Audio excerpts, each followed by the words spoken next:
तो सबसे पहले क्वेश्चन नंबर 7 दिया हुआ है कि x अक्ष पर वह बिंदु ज्ञात कीजिए जो 2 - 5 और -2 से समदूरस्थ है। हम समदूरस्थ का मतलब समझ लेते हैं।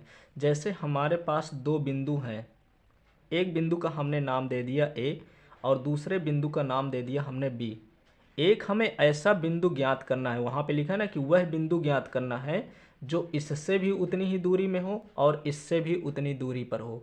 अगर हम इस लाइन को मिला देते हैं तो एक हमें ऐसी जगह बिंदु लेना है जो इससे भी उतनी दूर पर हो और इससे भी उतनी दूर पर हो। यानी A से कोई बिंदु मान लेते हैं O है, तो जितनी A से O की दूरी है उतनी ही दूरी B से भी होनी चाहिए O की। ये होता है समदूरस्थ का मतलब। तो हमने मान लिया यहाँ पे कि बिंदु A के निर्देशांक इतने हैं, बिंदु B के निर्देशांक ये है और इन्हीं दोनों के बीच में x अक्ष पर एक हमने ऐसा बिंदु ले लिया जो दोनों से दूरी बराबर हो। तो हम सबसे पहले यहाँ पे लिखेंगे, हमें क्वेश्चन में दिया है कि x अक्ष पर लेना है, तो यहाँ पे लिखेंगे x अक्ष पर बिंदु। हमने यहाँ पे मान लिया कि x अक्ष पर कोई बिंदु है और उसका नाम है x और 0। हमने जहाँ पे 0 क्यों लिया? क्योंकि x अक्ष पर कह रहा है तो y का मान यहाँ पे 0 होगा। अगर y अक्ष पर कहता तो x का मान 0 होता और यहाँ पे हमें y रखना होगा। पर इस पे कह रहा है x अक्ष पर हमें बिंदु लेना है, तो x की जगह हमने x रख दिया और y की जगह 0 रखेंगे क्योंकि y अक्ष पर हमें नहीं लेना है। अब ये बिंदु जो x0 है तो A से भी उतनी ही दूर पर है जितना कि B से दूरी पर है। जैसे मैंने यहाँ पे बताया था कि यहाँ पे दो बिंदु दिए हुए हैं, एक बिंदु A है, दूसरा बिंदु यहाँ पे B है और तीसरा बिंदु यहाँ पे हमने इस बिंदु को हमें ऐसी जगह लेना है जो दोनों से बराबर दूरी पर हो। यानी कि AO के बीच की जो दूरी है OB के बीच की दूरी के बराबर होना चाहिए। तो यहाँ पे लिखेंगे x अक्ष पर बिंदु O, यहाँ पे हमने लिख दिया बिंदु O जिसके निर्देशांक ये हैं, तो लिखेंगे AO के बीच की दूरी बराबर BO के बीच की दूरी, BO के बीच की दूरी। ये हमने लिख लिया। इस बिंदु को हमने A माना है, इस बिंदु को हमने B माना है और इस बिंदु को हमने O माना है। A के निर्देशांक दिए हुए हैं 2 और -5। O के निर्देशांक हमने माना है x और 0।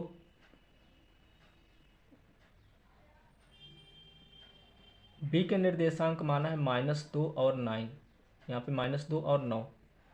तो अब हमें क्या करना होगा? AO के बीच की दूरी निकालना है और BO के बीच की दूरी निकालना है। पर क्वेश्चन में कह रहा है समदूरस्थ है, तो AO बराबर हो जाएगा BO के, और वही दूरी का सूत्र निकाल रखेंगे और दूरी का सूत्र रखने के बाद यहाँ पे बिंदु निकाल लेंगे, यानी कि x का मान निकल आएगा तो यहाँ पे हम रख देंगे।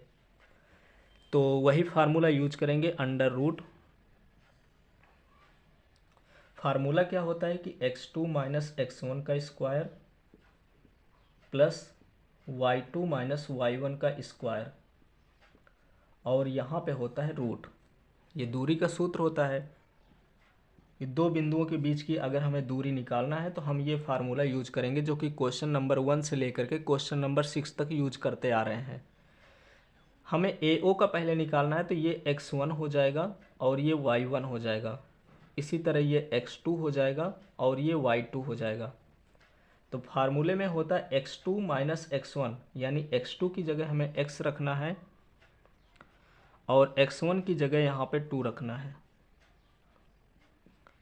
फिर y2 की जगह 0 रखना है और y1 की जगह -5 है, तो ये माइनस और माइनस कर देगा 5।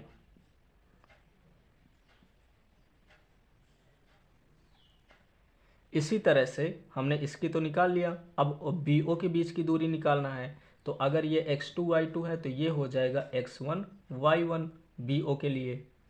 तो फार्मूले में वही रखेंगे x2 - x1, यानी कि x में से हमको -2 करना है तो पहले से एक फार्मूले में माइनस है और ये नंबर भी माइनस का है, तो माइनस माइनस प्लस का हो जाएगा और ये हो जाएगा स्क्वायर। इसी तरह से फिर होता है y2 माइनस y1, y2 का मान 0 है और माइनस y1,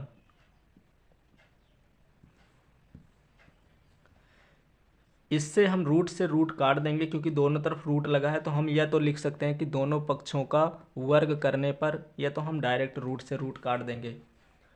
अब यहाँ पे बचेगा x माइनस 2 का स्क्वायर, तो a माइनस बी का होल स्क्वायर यहाँ पे लगेगा सूत्र, तो ये हो जाएगा एक्स स्क्वायर प्लस 2 का स्क्वायर 4 और माइनस का 4x, 5 का स्क्वायर हो जाएगा 25। इसी तरह से यहाँ पे a प्लस बी का होल स्क्वायर लगाएंगे तो यहाँ पे हो जाएगा एक्स स्क्वायर, 2 का स्क्वायर 4 होता है, फिर 2ab होता है, यानी कि 2 की जगह 2 रखेंगे, 2 2 जब 4, 4x हो जाएगा। यहाँ पे 0 में से -9 करेंगे तो -9 का स्क्वायर हो जाएगा 81। इस तरह से हमने इस ब्रैकेट को भी ओपन कर लिया।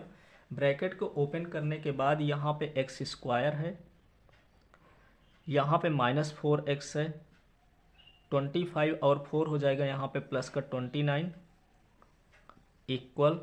इसी तरह से यहाँ पे एक्स स्क्वायर है, यहाँ पे 4x है, 4x के बाद हम यहाँ पे देखेंगे 81 और 4 हो जाएगा यहाँ पे 85। अब इसके बाद हम माइनस के 4x को इधर लाएंगे, बाकी इस सब को इधर ले जाएंगे। जैसे यहाँ पे एक्स स्क्वायर प्लस का 29, ये एक्स स्क्वायर इधर आएगा तो माइनस का एक्स स्क्वायर होगा, और ये प्लस का है तो इधर आएगा तो 85 होगा। ये प्लस का 4x है और ये माइनस का 4x इधर आएगा तो प्लस का 4x हो जाएगा। इस प्रकार से यहाँ पे देखेंगे तो एक माइनस का है और एक प्लस का है, तो ये दोनों कट जाएंगे। 85 में से 29 को सब्ट्रैक्ट कर देंगे तो यहाँ पे बचेगा माइनस का 56, क्योंकि माइनस का नंबर बड़ा है प्लस का छोटा है, तो बचेगा सिर्फ -56, और इधर बचा 4x प्लस 4x यानी कि 8x। अब इसका कोई काम नहीं है।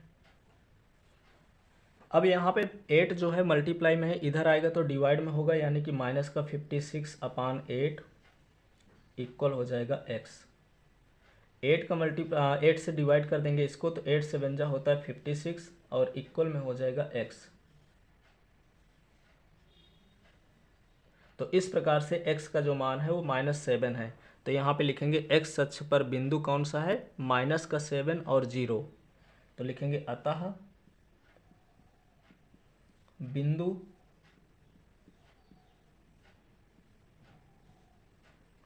इक्वल -7 और 0 है। हमें यही निकालना था कि वो बिंदु कौन सा है जो इससे भी उतनी ही दूर पर है जितना कि इससे। तो यहाँ पे -7 और 0 है। तो यहाँ से क्वेश्चन नंबर 7 कंप्लीट हो गया। अब सॉल्व करते हैं क्वेश्चन नंबर 8।